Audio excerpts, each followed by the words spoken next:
What's up guys, Ryan with Pews here, and today we are painting guns. Painting guns is a fun thing. So I'm gonna take 4 different methods that I have seen used across the internet on, at this point, hundreds of videos that I've watched and shorts on how to paint this, how to paint that. And I'm going to make each of them into one video so that we can see how it looks comparing them side by side. So I have painted numerous guns of my own. I'll show off a couple in this video, and I'm going to paint some others that I have in order to be able to accurately show you guys what it looks like. So we are going to test 4 different methods in this video. So the dish soap method, I see this all the time. So essentially you're going to paint the gun one color, you're going to then layer dish soap across it, creating the lines of the camo pattern, and then we are going to paint over that to create essentially contrast lines in different colors. That's the moral of that story. It's pretty straightforward, and yeah, you're done. You just wash it off in between. So we're gonna do that. For the tape method here, this is more like DIY stencils. So instead of buying a $30 to $50 stencil kit, we're essentially tearing the tape to create different size lines, different shape lines, and then we're going to tape this on the gun and then spray that to essentially replicate what we've done with the dish soap. So creating the lines of the camo that way. The third method is the sponge method. So you're going to paint a base color. You're then going to take the sponge, dip it in different colors of paint, and as you dab around, you're creating that randomness of the camo pattern. And that is already on one of the guns, actually 2 of the guns I'm going to show you today. And then the last one that I've done for several as well, and I think one of them I might show you today, is this method, which is essentially just taking a piece of paper towel, wadding it up, you do your base coat, and then you're literally going to dip that in the paint. That's going to give you the randomness, and then you're just dabbing that around. So I will add chapters down below, so if there's any particular one you're interested in, you can see the process as well as the end result, and at the end we will compare them. Lastly, at the time I'm posting this video, it should already be cleared up, but at the time I'm making this video, we currently have a strike on our channel, and I can't post anything. So the reason I want to bring that up, go to pewdeals.com, sign up for our email list. That's our best way for us to reach you guys. We don't sell anything, 0 products. We are in full compliance with these garbage YouTube requirements as is, but we do comply with them, and yet we continue to get strikes for facilitating the sale of firearms, despite the fact we don't sell anything at all, and we actually are in full compliance with the way the policy is written, which says you can link to sites that discuss or review as long as they don't sell them directly. And we don't sell anything directly, so we literally can't violate this by linking to pewdeals.com. However, the communists at B don't like this information getting out. So with that said, yeah, make sure you follow us, like and subscribe, all that good stuff. It really does help us. And we're trying to fight this censorship that YouTube is putting on essentially the entire gun community. So with that said, let's get started. All right, guys, so I'm gonna walk around here and show you what I got going on, and then we will get into the video itself. I did realize that I am missing one color and I'm kind of low on another, so I might actually end up shooting this in different segments, but the paints I'm using, they're just the Rust-Oleum camouflage paints. You can use anything. I just would suggest not getting a gloss finish. You're gonna want a matte finish, and these do a pretty good job of it. So I have the flat deep forest green. I will link the paints down below so you can get those as well. I have the flat black, and then I have the flat khaki. I'm missing, I believe it was called sage green, but it's essentially this color, this brighter green that you see in here. That's what I'm out of. So we're gonna do this with just the 3 colors we got, but I still think it's gonna be okay. The firearms that we are painting today, so one is already done. I actually let my son do this. That is my Remington 887. I like it. I've had it for a long, long time. It's just a cheap pump 12 gauge, but it goes bang and it does the thing. What we're gonna paint today though is going to be my CVA Wolf. So I'm just gonna pop, I'm not gonna paint over the steel. We're gonna pop the, pop the furniture off of it and paint that. And then also on my inexpensive, this is just my beater rifle, Savage Axis 308. We're going to do the same thing, pop off the stock here and paint this guy as well. And then also what's already done that I'll bring in to show you is the sponge method that is done on one of my ARs. So that will be how we're covering the various methods that we are doing today. So let's go ahead and get started.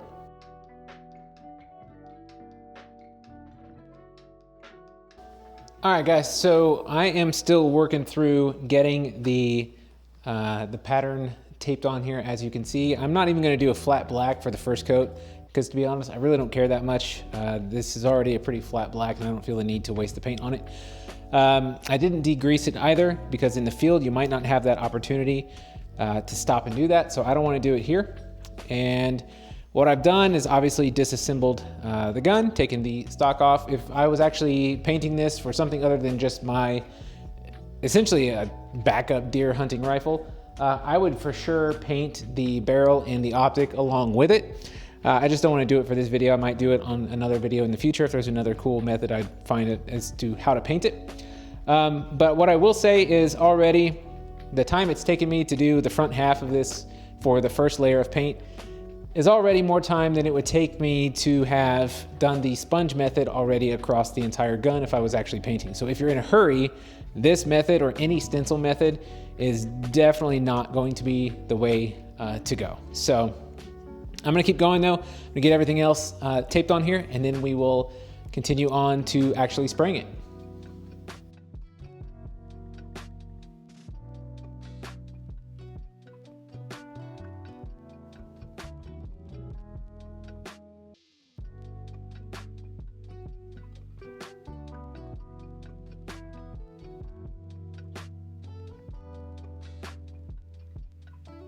All right, guys, so we now have it taped up. I've taped over the rubber here on the back. It's not exactly perfect, but once again, we're not trying to be super precise with this. First off, it's an inexpensive rifle.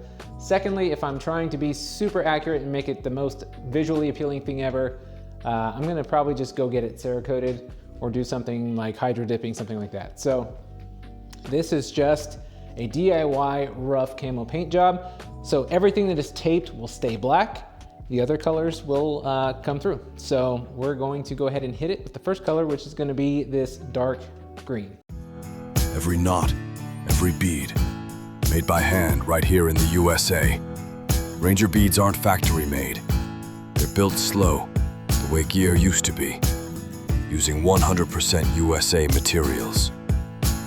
Whether you're tracking distance or timing patrols, Ranger beads are made to last and keep you on track when technology fails. Built by hand, backed by pride. Get yours at rangerbeads.com. So we're gonna go ahead and hit this up. I've got my flat, deep forest green paint. And we're gonna go ahead and put down the first coat. I'm then going to flip, sorry, I shouldn't be shaking that while I'm talking. So I'm gonna go ahead and paint this side. I'm not gonna let it dry. I'm gonna flip it over and paint the other side. Then I'm going to rest it upside down and let it dry. And I'm gonna give it quite a while to dry. I should have shot this video in fall, but it's now December and it's like 35 degrees outside. So this paint is gonna take a while to dry. I'm gonna paint it. I'm gonna open the garage door, get the fumes out, and then I'm going to shut the door back and relight my buddy heater and keep it warm in here. So let's go ahead and dive in.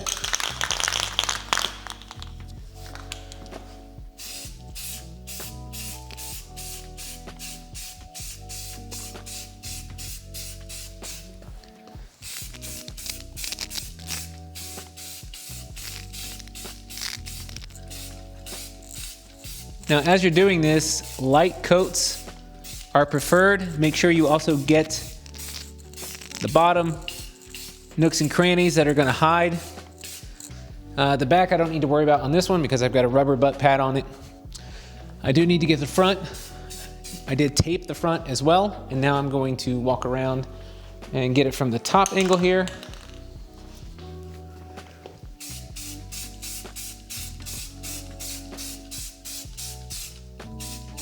Okay, that looks pretty good. A little bit more there.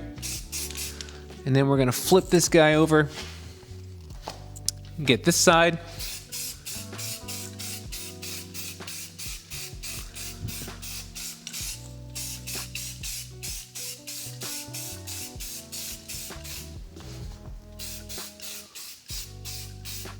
And as you can see, this blue sticking out, that's where I would say you would need to get it from all angles. So you wanna make sure, come back around and get it from this side now.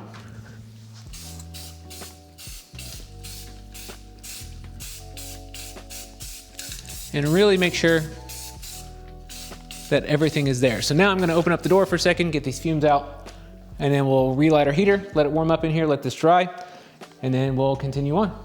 We have the first color here on the Savage, and it is dry to the touch. I have left the tape on here, and I'm going to tape over that with the bands for the tan, and then we're gonna go ahead and spray that, and then we'll pull it all off here and see how it looks. So let's go ahead and cut to the time lapse of putting on the tan, and then we'll get to painting. The tan, if you forgot, is flat khaki Rust-Oleum Camo.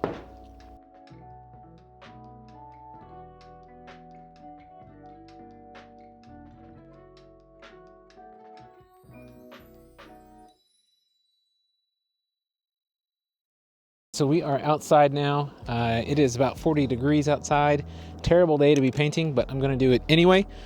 It is sunny, so that's gonna help me a little bit, but it's cold and I've got my heater on in my garage, and I don't want spray paint fumes plus heater fumes and all that stuff in the garage. So we're gonna do this outside. I've got it taped up. I left the original tape as well, so we're only gonna get tan in some places here. But let's go ahead and hit it, and then we will flip it over and be done. So I'm gonna start actually with it on its side. Actually, you know what? Let me go ahead and just do the bottom.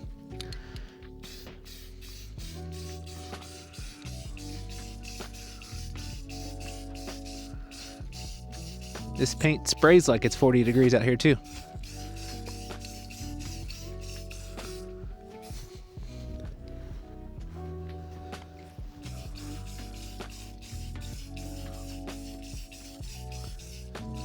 Terrible day to be painting.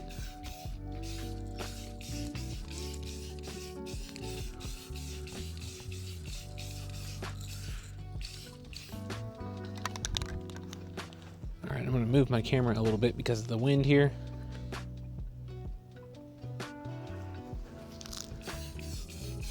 You can see how spotty it is. Might look cool, who knows.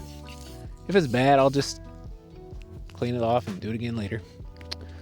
I'm not too overly concerned about it. And you shouldn't be. If you want it to look good, really good, just buy a camo gun. So you're essentially doing this to have a little fun. Yeah, this paint can is done. The accelerant is not happy. Let's get the front here. But it should give me actually kind of a cool texture. So I'm gonna flip that back up, let it dry, make sure I got the top here. Everything there's looking fine. All right, I'm gonna flip it back up, let it dry.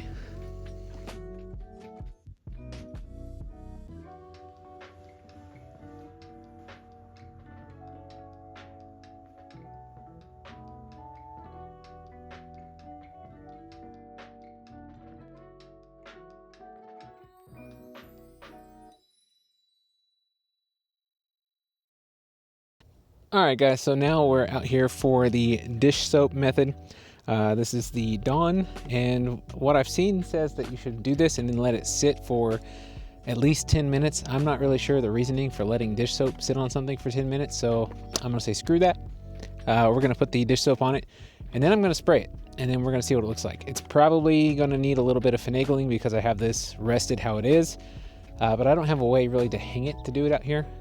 So this is what it is. So the whole point of this is you're not buying the camo gun, you know, from the factory. You're doing it yourself. So any DIY, you're going to have some level of suck added to it. So let's do that. So we're going to go side to side first, and then when we do our other color, I might lay it on its side and do it in a different angle. But yeah, here we go. So we're just going to put some camo on it, a little camo in a bottle. That seems way too consistent, and I think I'm gonna have to turn it and then do it again, and then flip it the opposite way. Ideally not getting too many big blotches on here. Flip it back up. There's one spot right there. Okay, and then I got a little dribble. Who cares? It's fine. But taking the learnings from that, I think I'm going to have to do this side by side. So we're going to start on this side. Some bubbles there. And then something like that. Flip this dude. I'm going to hold this though, because if I lay that flat, it's going to go everywhere. Same thing here. Get our pattern in where we like it. Definitely got some dribbles on there. Turn it over. A little bit across the top, and we're done. All right, so now let's go get some paint and hit it. Now, what I will say is, as far as what I used, it was almost none. So I don't think you even need to go buy a bottle specifically for that. So let's go grab the paint and let's hit it with the first coat. All right, so we are back. I have my flat deep forest green. Doing this outside, it's a little breezy today. Obviously, the more still it is, the easier it's going to be. Let's hit it and see.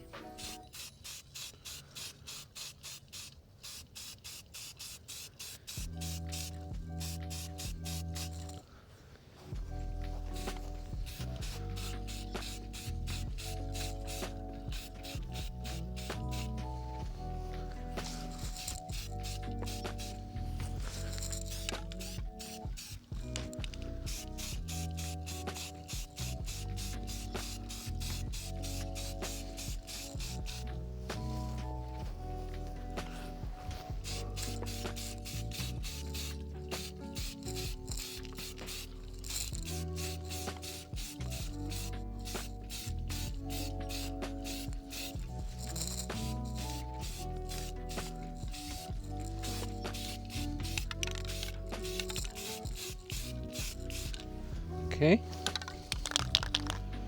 looking pretty good here. That seems fine. What I know I'm missing though is the top side of this guy. So let's just, that's what I didn't want to do. Yeah, that's exactly what I wanted to avoid.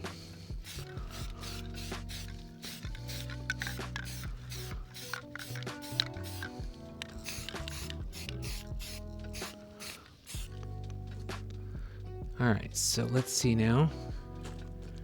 We can get this guy to stand back how it was. All right, stand still and be good. We'll be back in a bit and we'll do the third coat. Well, second coat of paint, third color. All right, so now swapping back over to the muzzle loader that we are doing with Dawn dish soap. We are going to apply more dish soap in different directions, slightly different directions. And then we are going to hit it with the tan color. Now, by this point in the video, you've probably already seen the painter's tape stencil version, and that my tan is not spraying very well at all. It's part of it, so we're gonna just keep rolling with it. I'm also gonna move this down here a little bit, so we'll move the camera as well, because I don't want all this dish soap dragging around. So let me move that. All right, got that one. We'll move this guy. Okay, and then I'm gonna hit it kind of at an angle like this. So we're gonna start you on your side and hit you like that. And remember that where the dish soap goes, the paint is not gonna stick. So the heavier I do this, the less tan it's gonna hold, which is kind of what I'm looking for. I don't want that much tan. So, there's that guy. Let's get this side. Same thing again. Okay. And then the top here. Okay, and then we're gonna do the same on this side.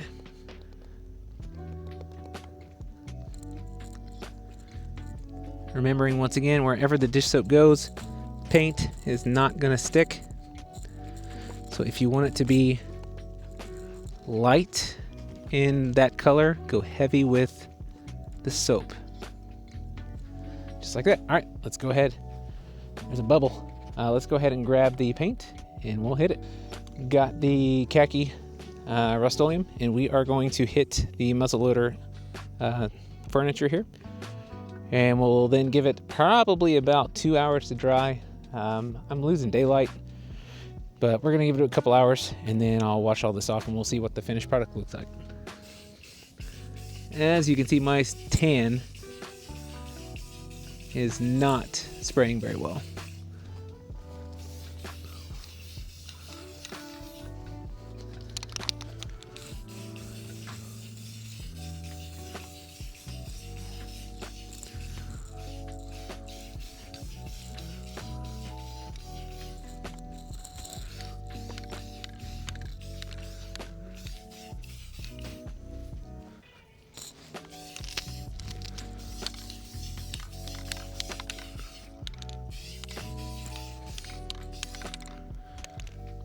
Now I want to get the top of that.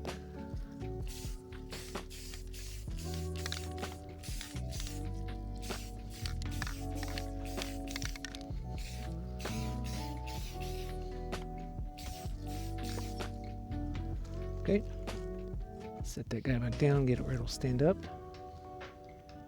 All right, and now we're gonna let it sit. And then we'll come back in a couple hours and rinse it all off and see what it looks like. It's been a few hours. I do not want to hit it that hard. Let's see, let's go shower. And I'm gonna just shower this off. Hopefully not all the paint comes off with it. It's 43 degrees out here and it was sunny, but now it's cloudy. But I've got rain coming in. I don't want to let this sit all overnight, so we're just gonna try it and see what happens.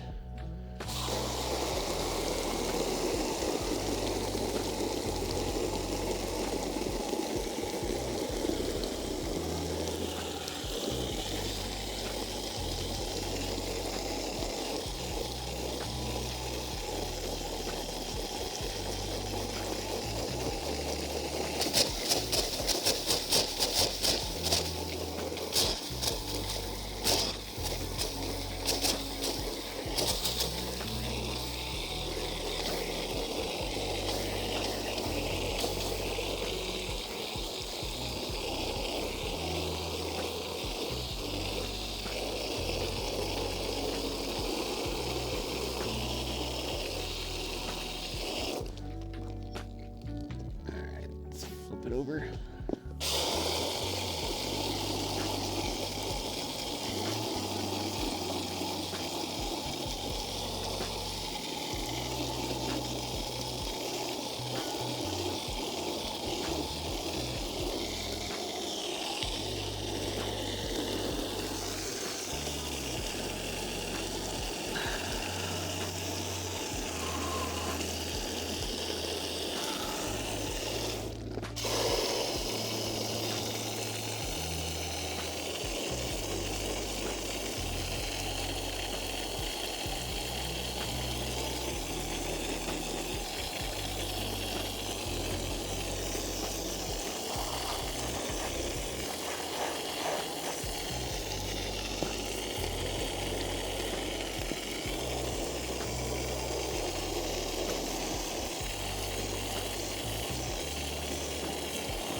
All right, we are complete on the wash.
So here we are, the final reveal. We have 3 different methods. There's kind of 4 here, but I'm gonna explain that as we go a little bit.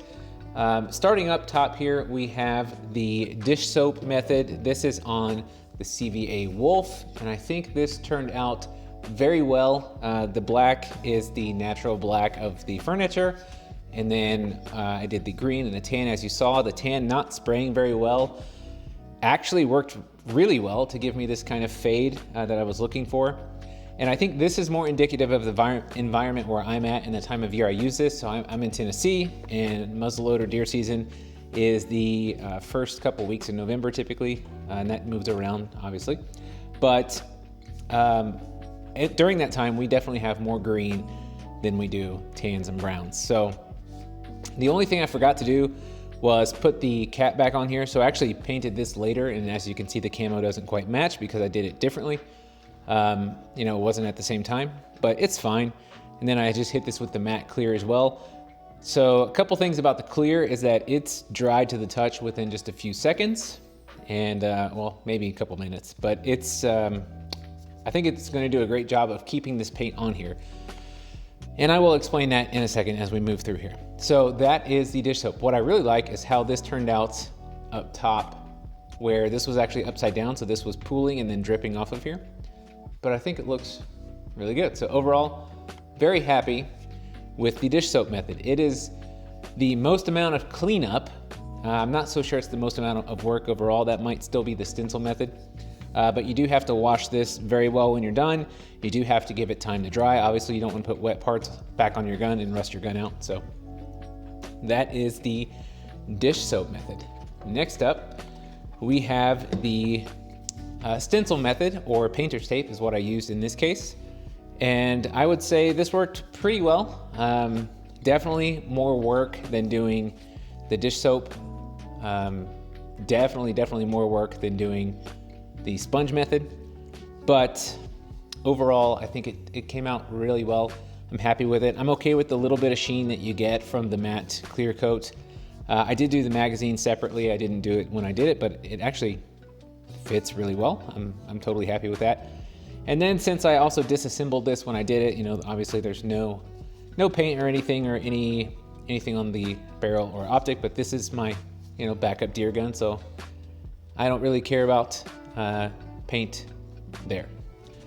And then lastly here, I have my AR. This is the first gun that I ever painted actually, and it came out really well. So, and the reason I say this is both the sponge and the paper towel method is that I used different things on different things. So when I first painted this, I used the sponge method, and I did the lower and the upper and the brace back here. And it came out really well. I'm happy with it. And then I accessorized a little bit throughout time, and that's when I just got lazy and I didn't have any clean sponges laying around. So I started just using paper towel. So the optic cover here, this was done with a paper towel, as was the Difrico accessories that are on here. So I don't really see a difference between doing the paper towel and doing the sponge. To me, they both seem to do the job of sticking random paint and random patterns on the gun. The one notable thing that I did not do on this gun that I did on both of these, I clear coated both of these. I did not clear coat this. And as you can see, there is some wear as I bring this up and shoulder it and bring it up to my face, and then over here where it rubs in on how I have it in my vehicle when I carry it around, and then also hand grip, and then, yeah, so it's not as durable. You can see also the wear here. So it is definitely not as durable if you don't clear it. However, not being cleared, you definitely have a more overall matte finish. You have less sheen. You know, if you want to clean this off, it's going to be easier to do that if you wanted to do that. And then I did this with the sponge here, but yeah, you know, if you actuate your safety, make sure that you, cover that. And then also that is one thing I did cover on the Savage was the status indicator there for the safety. And that is what I've got for you guys. So to rate these overall, and we'll wrap this video up, I still really like the sponge method. I think if you take your time, you can get some really cool patterns with it. It is going to be more unique than the others, I think. But I guess you could argue either way on that. But for sure, most amount of effort was the stencil job, and I can imagine if you had real stencils that you had bought, this would be probably even more difficult because painter's tape goes on and comes off very easy, and I think vinyl stencils would not do that. The dish soap was the easiest as far as getting the actual camo pattern. Was it easy to just, dribble some soap on it and paint it. So that was cool. The only thing is you're gonna have to let this dry a lot more. So if you're doing this in the summer, fine. But if you're doing this in the winter, it's a pain in the butt. Definitely getting my hands soaked at 35 degrees outside was not cool. Definitely got cold. But the sponge method, I think I'd probably still go with the sponge method, but I would definitely add the clear coat if it's not something that I'm too worried about heat or wear or needing to be able to quickly change it, because it is kind of annoying that every time I use this, I end up with little bits of paint on my hand, even now, like a year later, never really fully stuck. So that's what I've got for you guys. The four, because we got the paper towel, the sponge, the stencil, and the dish soap. 4 different ways to paint your firearms. I know there's lots of videos out there that show one method or the method that person did, but I haven't seen a video that does them all. So here you have it. Thanks for watching, guys. Like and subscribe, and we'll see you on the next one.